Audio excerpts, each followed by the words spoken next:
India retaliate करेगा, लेकिन retaliation की हद तक इनफ होगा। ठीक है, कहाँ करेगा? बलोचिस्तान, कश्मीर या कहाँ पे, मतलब कि एरिया अपना? मेरी नाइफ सी माइनर सी अंडरस्टैंडिंग जो है पर्सनली वो है नंबर 1 कश्मीर और पंजाब, ये दोनों इनमें से कोई एक होगा। भारत ने दरियाए झेलम में बगैर इत्तला के पानी छोड़ दिया है। मकबूजा कश्मीर के जिला अनंतनाग से चकोटी दाखिल होने वाले दरियाए झेलम में पानी की सतह बुलंद हो गई है। लोगों में खौफ व हरास फैल गया है। Water is a vital national interest of Pakistan और लाइफलाइन। इस मामले के बाद जो G20 कंट्रीज हैं, मैं भी यही बात करने लगा उनके साथ जो उनके नरेंद्र मोदी उन्होंने कॉन्फ्रेंस कॉल भी की। अब इस कॉल का क्या पर्पस है? वो बेसिकली इस टाइम भी वॉर के लिए प्रिपेयर कर रहे हैं। वॉर इन अ वे कि जब वो रिटेलिएट करेंगे तो उससे पहले वो अपने जितने भी फ्रेंडली कंट्रीज हैं उनको ऑन बोर्ड ले रहे हैं। जो उनका कंट्री नैरेटिव बिल्ड कर रहा है, भले गवर्नमेंट ने देखे 4-5 काम किए, वीजा बैन किए, वाघा बॉर्डर परेड बंद की, इंडस वाटर ट्रीटी उन्होंने बंद की, लेकिन इससे पब्लिक के दिल को ना ठंडक नहीं पहुंच रही इंडियंस के। हाँ, पब्लिक की भाई आप मुज़ाकरात की डील करके आए, हमारे साथ बैठे, हम भी एजुकेशन इंस्टीट्यूट लेके आते हैं, कुछ फ्रीलांसिंग का काम लेके आते हैं, ई कॉमर्स करके आते हैं। हम क्यों बार बार जाते हैं कि अमेरिका की डॉलर की मौशियत पे हम डिपेंड कर रहे हैं कि जो भी हमने ट्रेड करना है डॉलर में करना है। आप अपनी करेंसी में करें, इंडिया PKR में करे, पाकिस्तान करता है, आप भी ग्रो होंगे, हम भी ग्रो होंगे। क्या इंडिया हमारे साथ जंग में आएगा? वो लाहौर को इसी तरह कब्जे में ले लेगा, वो हमारे पाकिस्तान को इस तरह कब्जे में ले लेगा। ये जो हमने मिसाइल रखे ये कोई खिलौने हैं? फिर हम जवाब देंगे कि नहीं? वो उर्दू का एक शेर है ना कि हम तो डूबेंगे सनम तुझको भी ले डूबेंगे। भाई हम तो वैसे ही बर्बाद है। हमें भी पता है कि हमारी इकोनॉमी का बुरकस निकल चुका है। इंडिया ने ये काम किया जंग वाला, इन्हें को 5 मिनट में पाकिस्तान खत्म कर सकता है इंडिया को। इतनी बड़ी एपिक जी बहुत सर बिलावल भुट्टो ने बताया कि इंडिया पाकिस्तान का पानी बंद कर रहा है। तो पाकिस्तान और इंडिया का एक एग्रीमेंट हुआ था जब भी पाकिस्तान आज़ाद हुआ था, तो उनके साथ 2 एग्रीमेंट हुए थे कि एक तो वो कि पाकिस्तान का वो पानी बंद नहीं करेंगे, जो दूसरा एग्रीमेंट था वो ये था कि पाकिस्तान कभी भी इंडिया को नमक की सप्लाई बंद नहीं करेगा। ये 2 एग्रीमेंट थे। अब वो दोनों एग्रीमेंट से जब एक किसी भी पर्सन के साथ हमारी डील होती है तो वो उस डील से बाहर। हमारी इकोनॉमी के हालात इस तरह के हम इंडिया के साथ जंग कर सकें, उनकी इकोनॉमी के हालात और हमारी इकोनॉमी के हालात इस तरह के हैं कि हम मुल्कों में जंग हो सके हमारे। देखें, जंग जो होती है ज्यादातर इकोनॉमी से नहीं है। अगर दिल के अंदर जिहाद का जज्बा हो ना तो किसी चीज से घबराना नहीं चाहिए। और अल्हम्दुलिल्लाह हम हर वक्त जंग के लिए तैयार हैं, चाहे वो इंडिया हो, चाहे कोई और मुस्लिम ममालिक का दुश्मन हो, जैसे इसराइल है। इंशाल्लाह अगर मौका मिला तो हम उसके खिलाफ भी जिहाद करेंगे। चलाना है किनके मुताबिक? जिनकी आपने नाम ली है।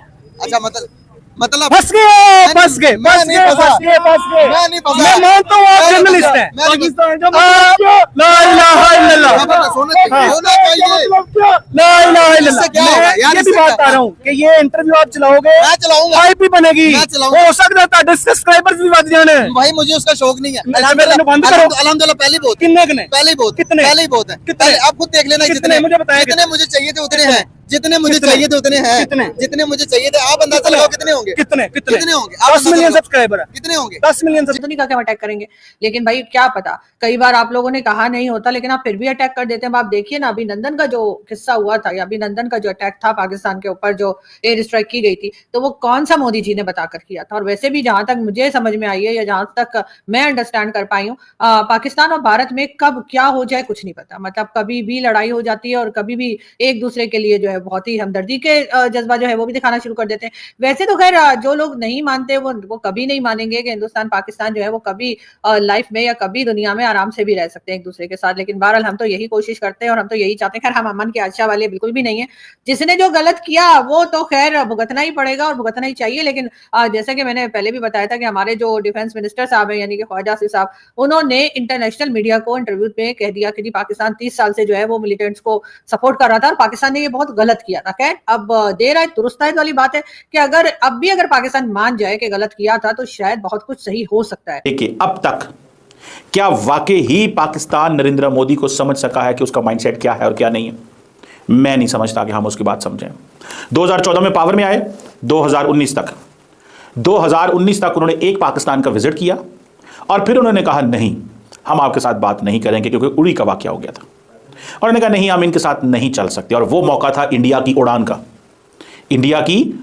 का। और ये उन्होंने ऐसी उड़ान की कि जब 2019 में पाकिस्तान के अंदर इलेक्शंस होने, 18 में, नॉट 19 में तो इंडिया में होने लगे थे, तो उस वक्त के वज़ीर-ए-आज़म इमरान खान ने यह कहा कि जनाब मैं जैसे ही हुकूमत में आऊंगा मैं नरेंद्र मोदी से बात करूंगा।